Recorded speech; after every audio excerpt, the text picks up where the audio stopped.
Good morning, dear children. Now in this video we will learn about the synthetic fibers. The topic which we will cover in this video are what are synthetic fibers, types of synthetic fibers, their advantages and disadvantages. So we all have seen that people wear different type of clothes in different seasons. The texture is also different. Some are very smooth on touch, some are rough, some dry very quickly, while some take a longer time for being dry.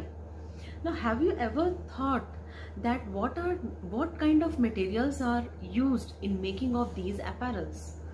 What kind of material is used in making of these cloths? These cloths are made up of fabrics, and these fabrics are made up of fibers. Children, you might have studied in your previous classes that fibers are of two types: natural fibers and synthetic fibers.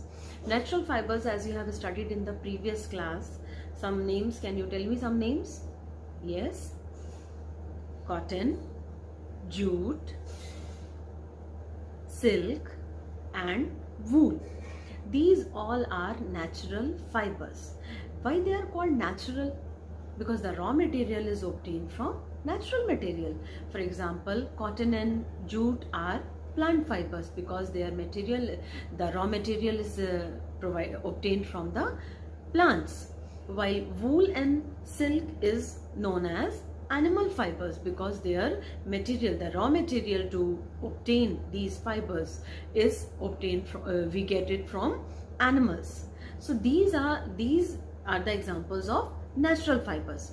Now in this chapter, the chapter number 3, synthetic fibers and plastics, we will study about synthetic fibers, and the raw material for these synthetic fibers is obtained from petroleum. The core raw material is of course nature only, but then it cannot be used as such, and it has to be processed by man in factories, and that's why they are termed as man-made fibers or artificial fibers. That's why they are called synthetic fibers. Synthetic fibers are man-made fibers. Some of the fibers which we are going to learn in this chapter are rayon, nylon, polyester and acrylic. Now before we begin the one by one discussion of these synthetic fibers, we must know that these fibers are polymers. Now what is this term polymer?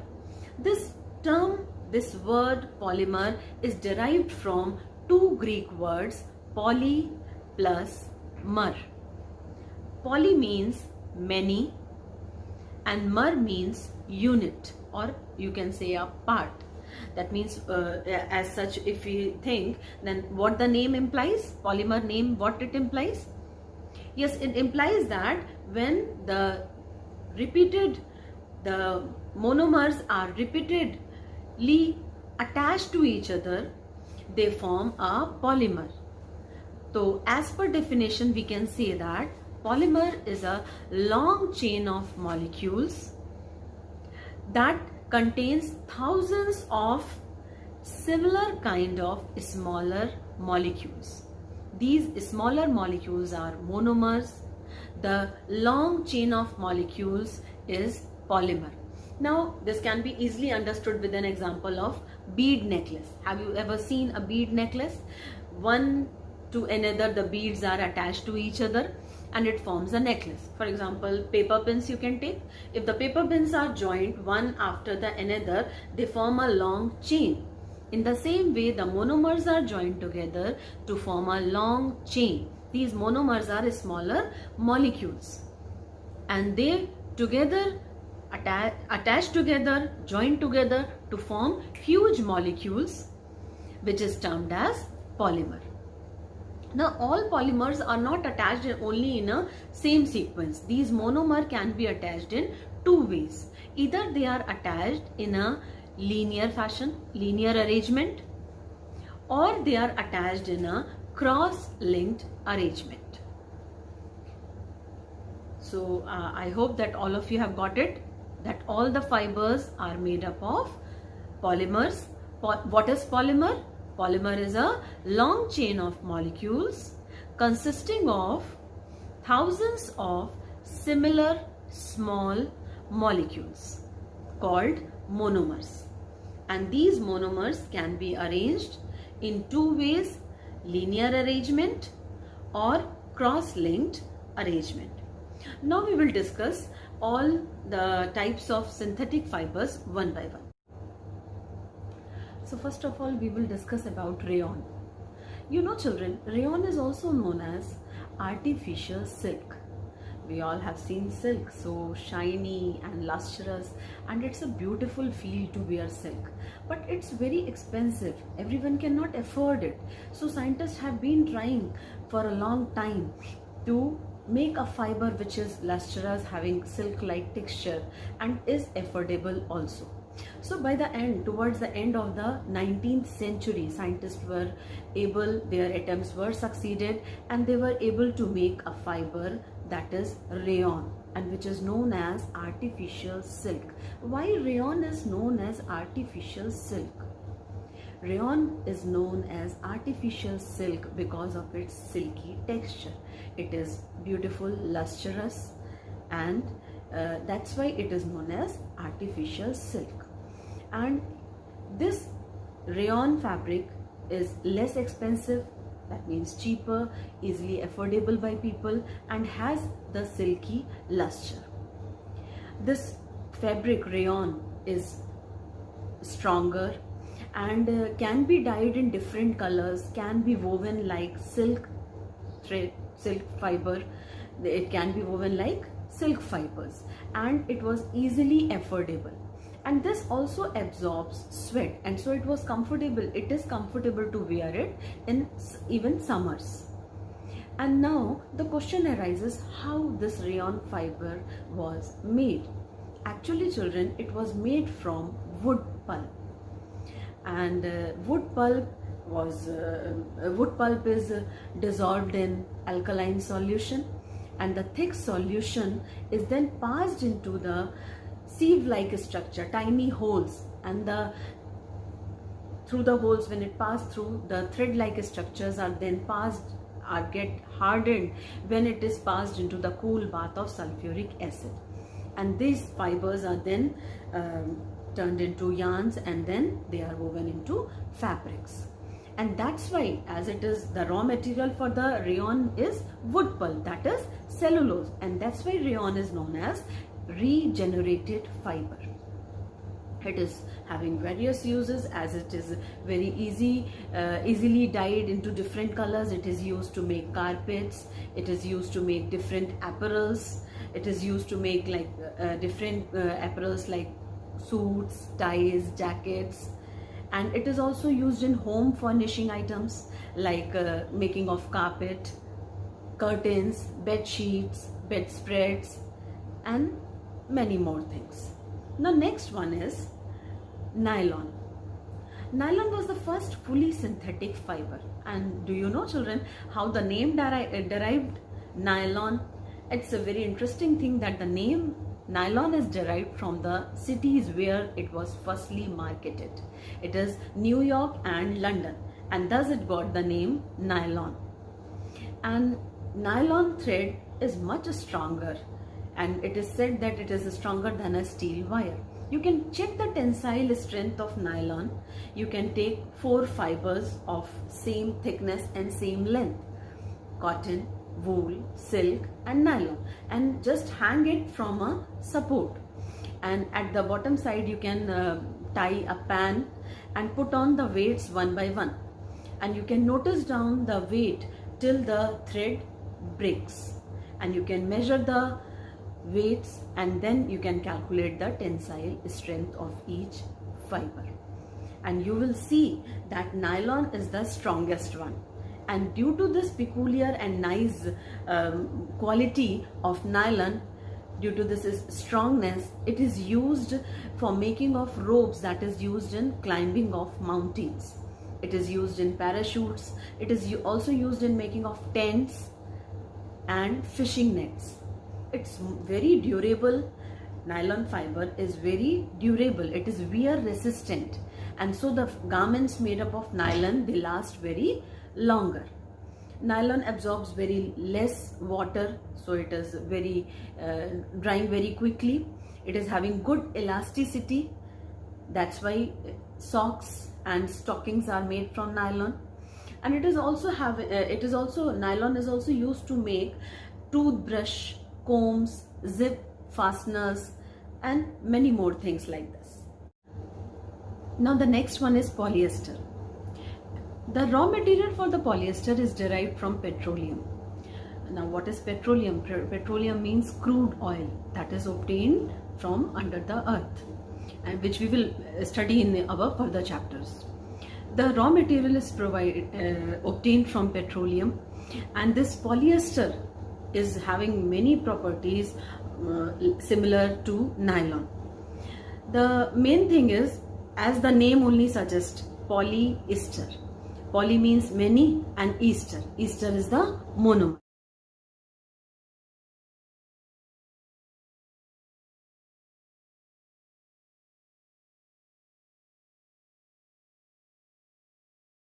That means many ester molecules are attached together, joined together to form a huge polymer, huge molecule, that is polymer, that is polyester. Now polyester is having its qualities almost very much similar to nylon.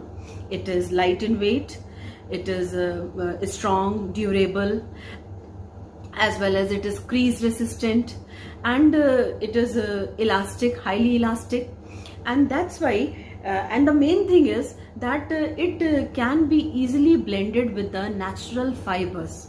Pure polyester is not very comfortable to wear as it sticks to the body and make us feel uncomfortable. But when it is mixed with cotton, it can form a blended fiber, that is polycot, terrycot. Terylene is an example of polyester, and terylene when mixed with cotton, it forms terrycot, which will be more comfortable as compared to pure polyester fabric. Similarly, polyester, terylene can be also blended with wool, forms terry wool. So these type of blended fabrics can also be used, and which are further more comfortable to use in clothing and all. And what are the uses of polyester? Polyester is used to make apparels. Either it can be used to make fabric on its own itself, or it can be blended with natural fibers, and it can be used as a blended fabric, blended fiber. So apparels like suits, pants, shirts, these type of clothing can be made from polyester. Polyester is used to make sails for sailboats. It is used to make water horses for firefighting. It is also used as to make conveyor belts. Now last one is acrylic. Now acrylic is again a synthetic fiber, and which before starting acrylic, let me tell you there is one more, PET. PET is also a polyester. Its full form is polyethylene terephthalate, and it is used to make bottles, containing jars, storage containers, or jars, etc. And this PET is also an example of polyester. Now next one is acrylic. Acrylic is also known as artificial wool. Again we will see that pure wool naturally costly, and acrylic, artificial wool, much cheaper as compared to pure wool. Pure wool can be decomposed easily, but acrylic is durable, it will last longer, it can be easily dyed into many colors, and it can be used to make sweaters, shawls, jackets, blankets, and it is also used to make carpets. And acrylic is termed as artificial wool. So I hope you have you have gone through all these four: rayon, nylon, polyester, and acrylic. We have seen the characteristics and the uses of all these synthetic fibers. Now, after learning up to this much, we can easily summarize the characteristics of synthetic fibers, isn't it? So what is the first one? It is lighter in weight. See, the synthetic fibers can be drawn to a very, very fine thickness. That's why the garments made out of these synthetic fibers are light in weight. They absorb less water, so they dry very quickly. Then it requires less ironing also, because they are wrinkle resistant, they are crease resistant, so they require less ironing. They are durable, they last longer. The garments made up of these fabrics last longer, and they are also moth resistant. So these type of characteristics are seen in synthetic fibers, and these same thing can be also called as advantages. Advantages also we can say the same thing. They are light in weight, they are durable, they are affordable, they are strong, lightweight, wrinkle resistant, and due to all these advantages, these are termed as wash and wear fabrics, easy to use. And now what about if it is having many advantages? Naturally it must be having some of the disadvantages also. Now what about the disadvantages? First is that we have just now discussed that they absorb less water. It means it will absorb less sweat also. And so in hot and humid weather, they are not very comfortable to wear. Synthetic fibers are not very comfortable to wear in hot and humid weather. As well as these synthetic fibers, they catch fire very easily. They are easily inflammable and they melt on heating. So they are not, and when they melt, they will get a stick to the body of the burned person, and it will lead to severe burns, severe infections, severe injuries, and that's why they should not be wear in kitchen or in laboratories. Now in the next video we will discuss about plastics. Plastics are also polymers, and we will discuss this in our next video. Thank you.